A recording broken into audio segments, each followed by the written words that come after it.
Let us recap.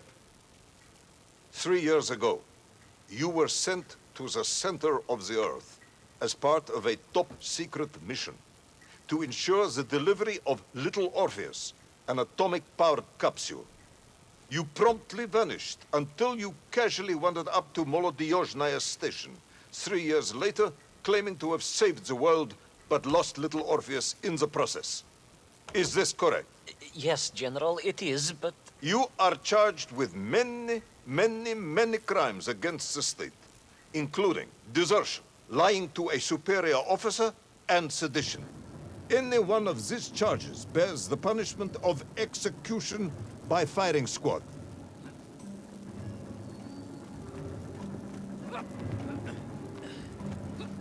General, you must be reasonable. I did my best. It's all true, I swear. I swear upon the lives of my family. Oh, do you? Auntie Marcia and Uncle Vanya, the traveling tinker and the pig dentist, or perhaps Cousin Pavel, the criminal mastermind with the unhealthy taste for eggs. How stupid do you think I am, Comrade Devalov?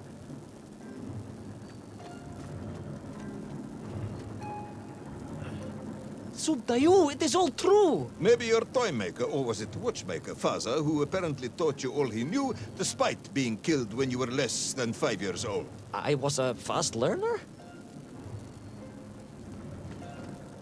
You have precisely 1 minute to convince me not to summon the guards, and have you shot on the spot. A minute? A lifetime. It's all I need, General.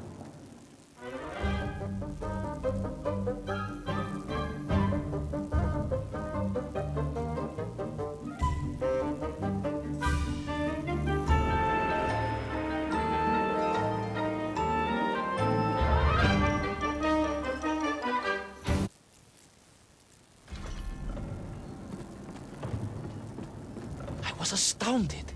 My father, I told you, I think I told you, he was a toy maker, and he often played with clockwork parts. Tavarish. But this made all those childhood wonders pale into insignificance.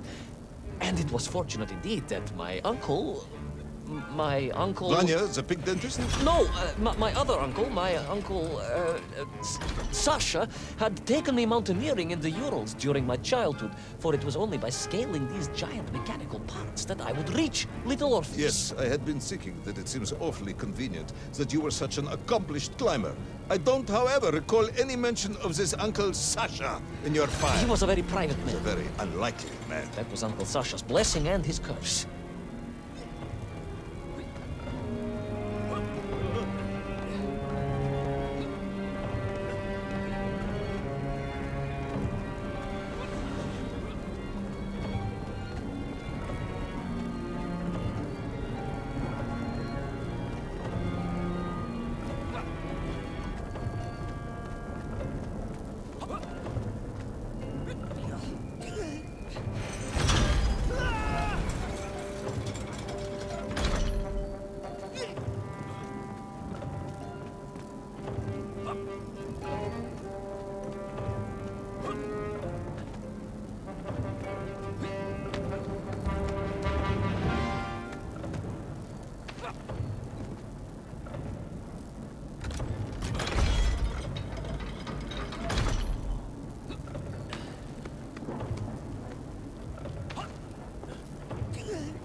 Those great wheels and cogs clashed and boomed. The vast hands of all time crunching forever and ever around. Ivan Ivanovich. Pendulums and springs and great big wheels and tiny little wheels. Tavarish Privalov, stop! Though at least the Menk were not here, especially as they seemed to infest the world below the surface. Menk.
But where was Toll?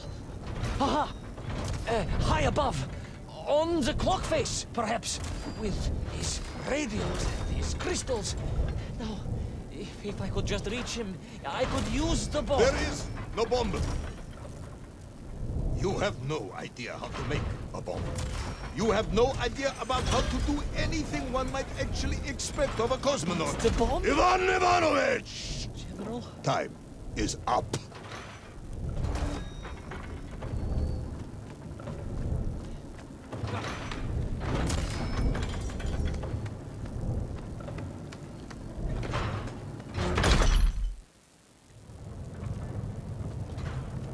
Stop talking, Tavarish. You don't know what happens next. It is obvious. You've done very well. I applaud you for your efforts and your story. It is a wonderful tale, Comrade Privalov. I have enjoyed it immensely. But every story needs an ending. And it is clear yours does not have one. I just need more time. I think that even if I gave you all the time in the world, it would not be enough. No, General. I can do this. That is, I remember what happens next. I just need to catch my breath and compose myself. We both know how this story ends, comrade. But little Orpheus, you haven't heard what happened. We will find out soon enough. You will be executed, and another expedition will be sent. No, you cannot. You cannot. We must never go back. You don't understand. Make me, then. Make me understand. I am a kind man, although you may not believe this. I do not want to have you shot. So help me. Make me understand. Tell me what happened to little Orpheus.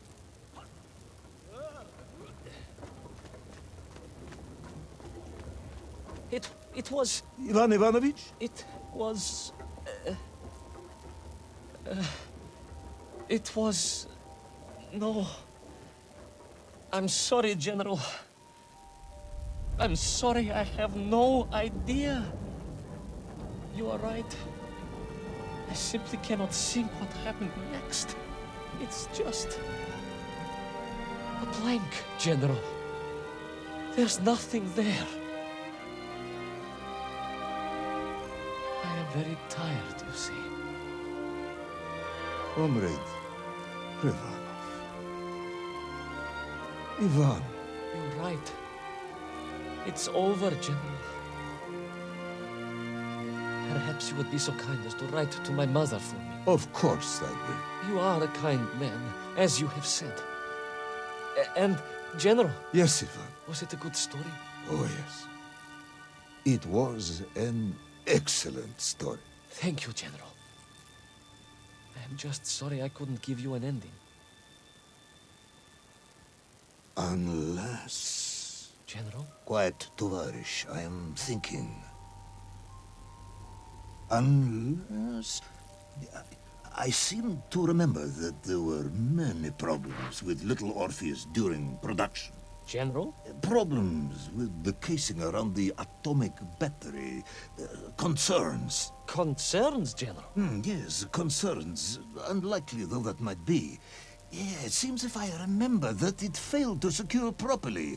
A sharp blow could spring the hatch and expose the fragile casing of the bomb to any would-be vandal. I'm not sure I follow you. A resourceful yet forgetful hero might, one would think, take advantage of that fact. But how, General? Where would I find something to strike it with? The son of a watchmaker would easily find something within a giant clock mechanism that resembled a hammer, surely. A hammer? Why, yes, General. I do remember now. I grasped the hammer-shaped thingamabob. Let's just agree it was a hammer, Ivan. Yes, of course. Let's do that. I recovered my senses, shook my head, and looked about me. In my distracted stupor, I had climbed further up the tower than I ever thought possible. In front of me was the clock face, and I gazed out through it at the sheer expanse of history. And I knew whatever happened next... happened next? The hand of destiny had fallen upon your shoulder. Yes, it had. And what an extraordinary hand it was.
And so, Toll was defeated. Little Orpheus destroyed, the bomb lost forever. Not just that, General. In that moment, time sprung back to its proper shape, and I found myself once more in Plutonia, the start of my journey. But the wound in the interior sky was gone. The drill was gone. It was as if I had never been here. And they were nymph, free and happy, without the tyranny of toll, free to pursue their simple lives. But we can never go back? Never, General. One drill, one metal sphere, one lone cosmonaut was nearly enough to destroy time and unleash the tyrant toll upon our world. Who would think an innocuous beeping radio housed in a ball of metal could change the world so dramatically? Who indeed? But tell me, what of you? And what of your return to the service?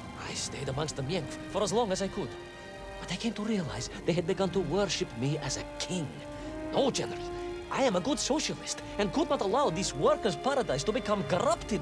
And so I left that wonderful land for the last time. And then? And then I walked. For 2 years I wandered, always looking for a way home, through lands and worlds almost beyond imagination. Until one day, I emerged, blinking into sunlight, and realized I was home. Until one day I emerged, just like that? You just found your way back to the surface? Well, General, it was a little more complicated than that. There were great obstacles to overcome, and terrible challenges to face, and incredible lands to explore. Enough, Ivan. Little Orpheus is lost forever. The interior is sealed. You have returned with a story of socialism, triumphing over incredible odds. It is, as I said, enough for one night. Enough for my report, at least. General, if I may... Comrade Ivan Ivanovich Privalov, you are found guilty of all charges brought against you and sentenced to execution by firing squad. However, having listened to your story, I believe you are quite mad. In other words, I find your madness guilty, not you. And we cannot execute madness. And indeed, there are lessons to be learned, even in the depths of this madness. Perhaps the Americans were right to send a chimp after all. So, General? Get out of my sight, Ivan. Go home. Enjoy a state pension as a madman. Just make sure I never see you again. Yes, General. Of course, General. Anything you say. I shall be small and quiet and live a life without excitement and... Out! Until one day I just emerged. Oh, very good, Tavarish. Very good indeed.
Who's the best space dog?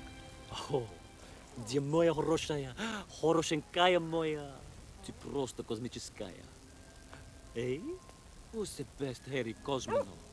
It is indeed a lovely sunset, and it reminds me of the skies of Peru. I didn't?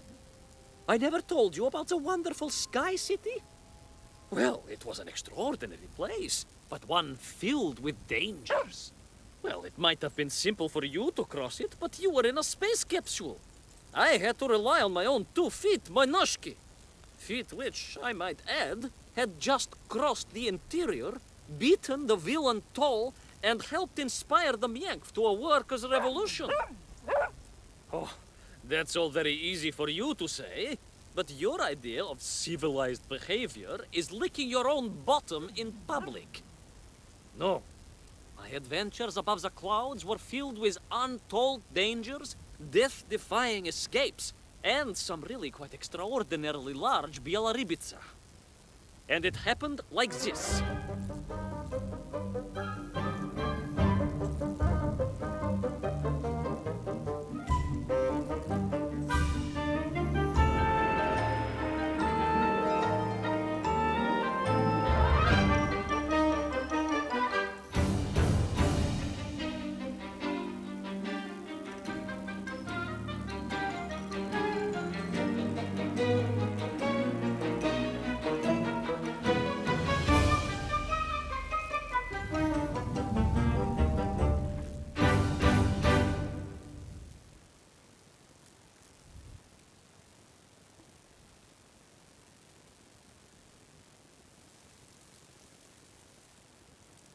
Weeks had passed since I left Plutonia, and one evening, exhausted, I simply fell asleep at the foot of a strange windmill. And when I awoke, well, that thought didn't cross my mind. I was exhausted after all. This is beside the point, my nosy canine friend. What matters is this. When I awoke, the windmill and the ground around it had been carried high into the air. What magic was this? Что за магия? As unlikely, perhaps, as a suitcase-sized dog orbiting the center of the Earth for many years. Quite.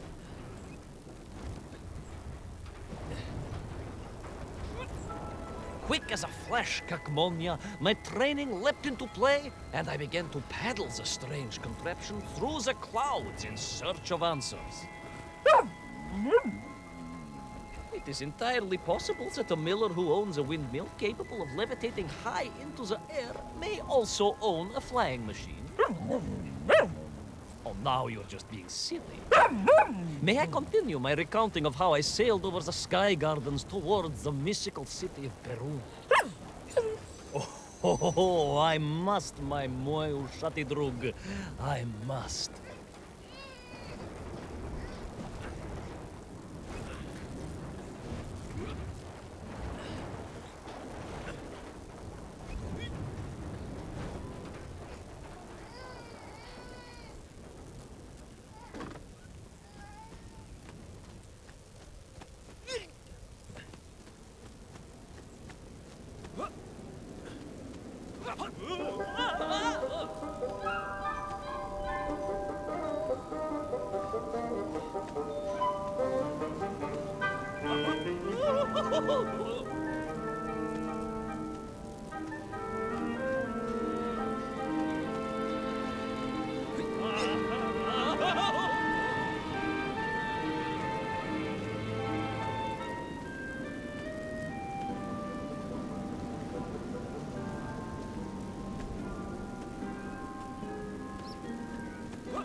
What powerful emanations! What mighty gusts! What an epic squall! They reminded me of Cousin Pavel, yes! But whereas his rearward zephyrs could curdle milk and tarnish the teaspoons, these magical wafts only served to carry me aloft and onwards.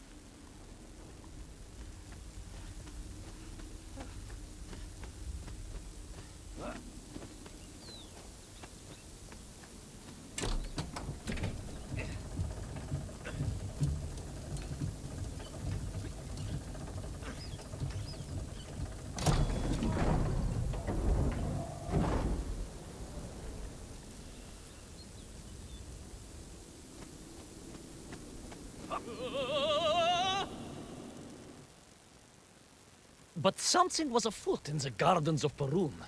This horrid muck staining the surfaces and making my nose curl. Yes, it was positively pavilion in scent. But it did not belong here. I think I once told you of Auntie Marsha's passionate encounter in a cable car with the manganese entrepreneur from Chiatura. Now, Auntie Marsha told me that there was a disagreeable stain and smell all around those factories and smelting works. Our industry is not without its dangers. Could it be that the once bucolic gardens of Perun were being corrupted by unchecked pollution? After all, science is a double-edged sword, my bristly confidant. Consider Zemichov. Of course, of course. I apologize. Прошу прощения. Two-headed dogs is perhaps a rather insensitive analogy, but not without justification in this instance. I have seen the blemished lands around Norilsk, but I could not believe that I would find such pollution here. But this was nothing, nothing to the true horror of what was shortly to unfold.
That terrible, straszная machina, spewing its poison into the air, had created a monstrous thing. A being.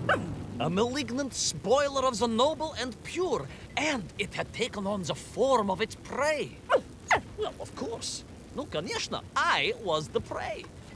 The citizens of Perun had clearly long since fled the evilly sentient smog, but I inadvertently wandered into its lair. Oh, I know. Misfortune seemed to dog me. Oh, sorry, I do apologize. To follow my every footstep. But no time to ponder, no time to bemoan the hand that fate had dealt me. No, all that was on my mind was escape, конечно.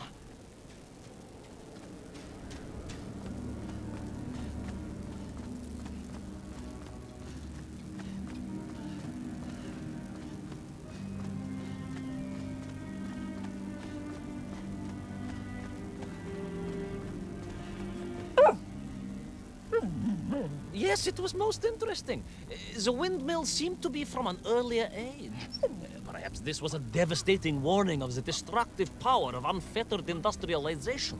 I most certainly had not forgotten about the windmills. I did not get carried away. You are missing the point. Perhaps because you are only a small dog.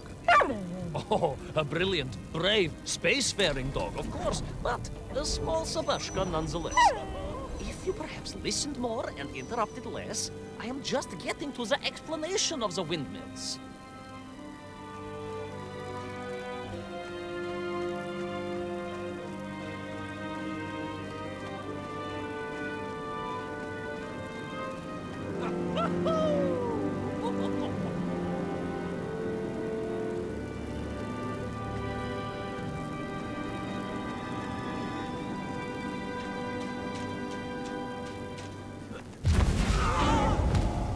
My stinky nemesis was back.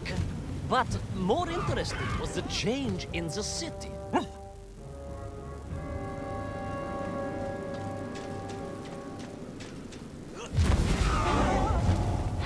My stinking nemesis was back. But more interesting was the change in the city. The windmills were fading out, clearly obsoleted, mothballed, relics. Instead, a sense of an obsession with power was apparent. Vast engines, terrible machines, ever hungry and reliant on the rapid consumption of fuel, the production of toxic fumes and choking gases. Pride, my pushisti compadre, pride, ambitia, ambition, the dark side of science. Zemechov's had too many. Don't be ridiculous, dog. Only a Durak with the intellectual capacity of a ringworm would think windmills are in any way harmful.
Of course, you never had much of a chance to travel.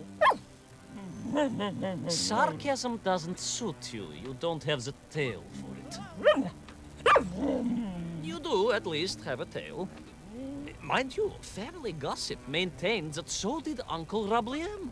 Although it was apparently little more than a stub, and a source of considerable discomfort and social anxiety for him. The question of whether or not Uncle Rabliem wagged his stub is very much off topic. What I am trying to say is that your upbringing on the streets of Moscow meant you never saw the blackened fields of Magnitogorsk, the sacrifices made by the valiant citizens of that industrial heartland, as they drowned in their own blight, even as they powered the state forwards. I was reminded of Magnitogorsk as I wandered through those fields of pipes and foundries, and I wept for the loss of innocence that so often goes hand in hand with progress.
Indeed.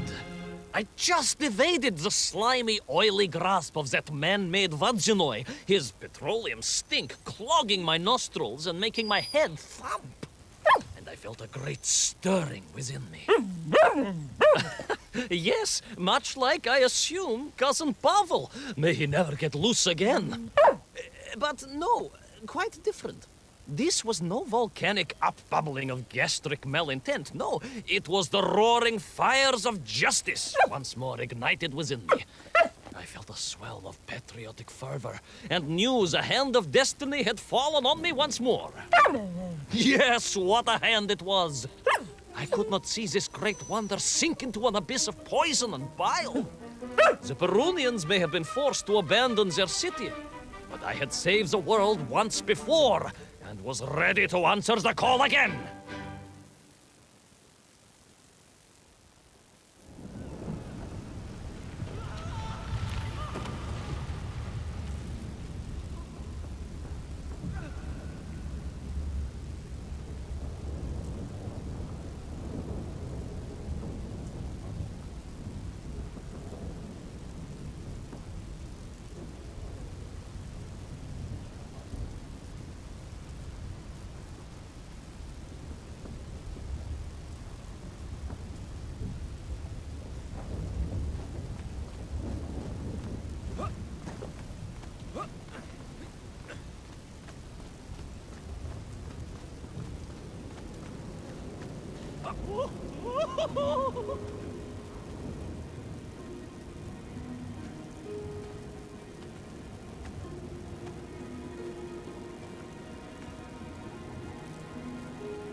What strange metal Bielaribitsa clearly designed to swim through the air? I was amazed.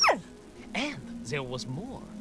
Beneath the fins, I spotted the apertures of hoses and was reminded of the time Auntie Agrafina devised a contraption to water all of her copious algae beds simultaneously with one flush of the toilet by a system of pipes and valves that ran throughout her house. Можно так сказать, in a manner of speaking, yes. Her algae were most irrigated, although her neighbor Victor was washing his trousers in the sink at the time and was bruised quite severely about the face and body. But these were no ordinary flying metal fish. They were designed to expel air, fresh air, and push back the polluted clouds.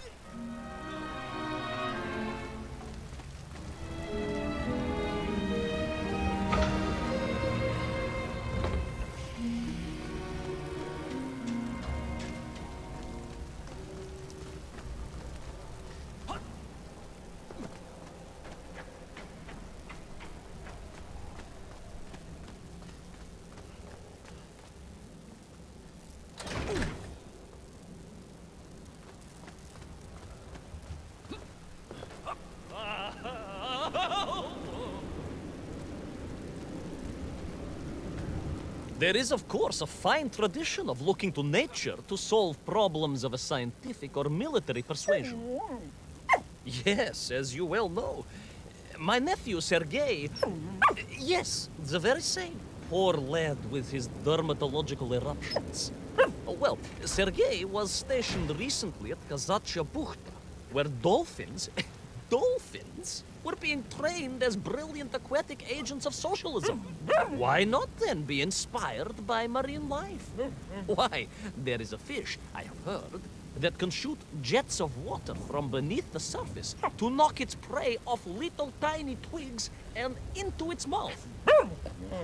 If you were to tell the average mushroom sheriff that a dog would orbit the Earth, I suspect you would receive a similarly sneering response.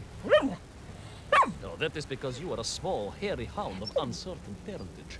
I, on the other hand, am a cosmonaut, the product of many months of training, and I realized the answer to pollution was here all along. The Peronians, tragically, had simply never had time to finish their fleet. If only I could find a working flying fish. If only. If only. Yes, if only.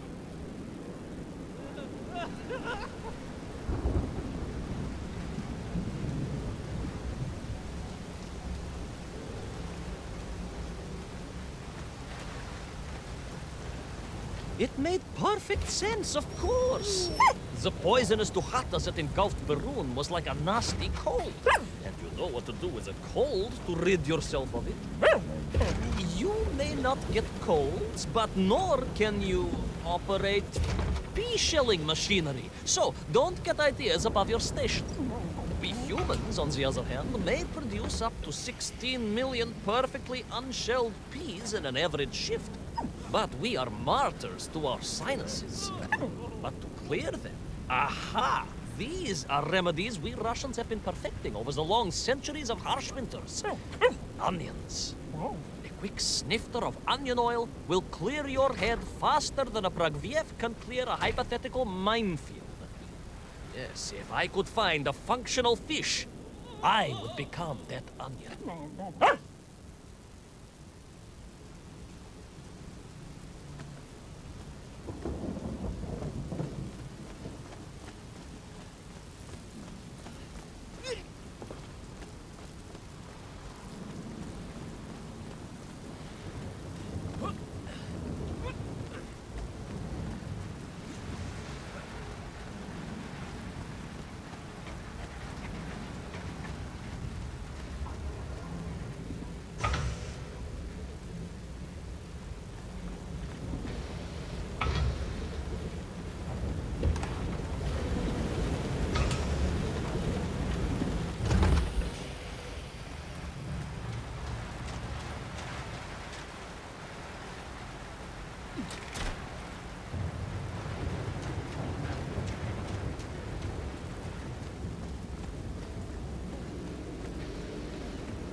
Close. I could feel it. Yes, the working fish, the ribka. I could feel I was at the heart of Perun, and my noxious pursuer had renewed its chase with a terrible vigor.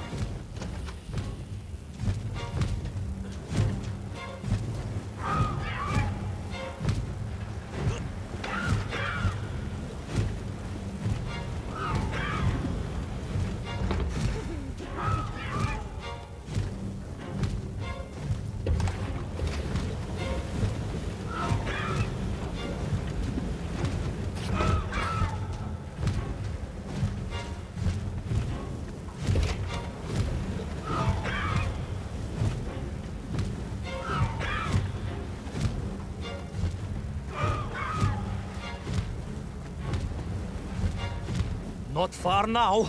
I just had to keep going, keep pushing. It's almost as if you knew, Pavel. Uncanny. Double jet.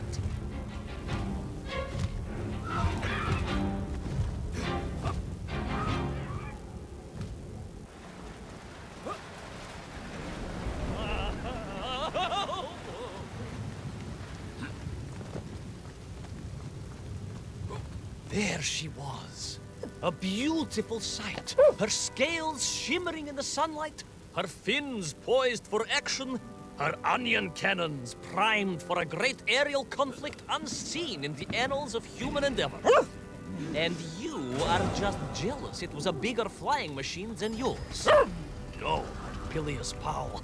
It was time for science to fight back. Yes, my hairy compatriot. Paechale! Onwards to victory!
was a miracle. I found myself swooping through beautiful clear skies, the strange interior sunlight gleaming on the sides of my fishy vessel. I heard birds clear their little throats and begin their wondrous gvalt, the wind gently humming on the fins. And then, all of a sudden, under it all, well, you see, in my hurry, it didn't even occur to me to check how much fuel was carried in the strange craft. With a horrible splutter, the engines choked and died. And suddenly we were plummeting downwards towards our doom. I did not. A simple mistake that many have made. Why, my Aunt Agrafina met her untimely demise being late for a fungal sculpting seminar and making exactly the same error.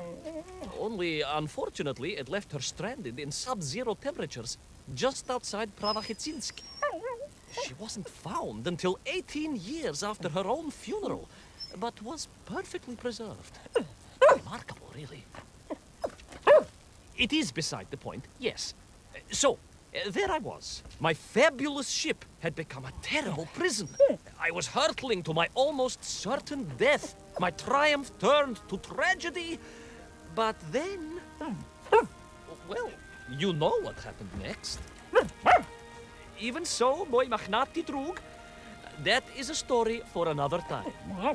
A most extraordinary story, of course, filled with dangers and wonders, and canals, and invasions, and strange doorways to other worlds. But perhaps too long a story for now. Yes, indeed, my canine tabarish. Time for soup. Auntie Agrafina's famous borscht. Coming? You know, I think you really did have the happier time in Peru. The benefits of being a suitcase-sized dog in a little space machine, perhaps. Ah, yes, the correct term is indeed capsule, as I told the general once. Why, a letter just the other week. He's thinking of retiring, he says. Yes, and moving to Bashkiria to nurture bees. Bees? Surprised me too. I thought if animal husbandry was to be his passion, it would be a large, manly animal like elk, or bears, or a caban. Perhaps the bees he is thinking of are particularly militaristic. Or stingy, yes. Did you want bread with your soup? In which case, there's half a tin of old beef you could also finish. Somewhat gray, but I'm sure it won't taste awful. Yes, my four-legged associate. Now, did I ever tell you the story of when Uncle Rablien got his stub ensnared in the seat of a wicker chair in the finest fish restaurant in the whole of Taliatsia?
I did not.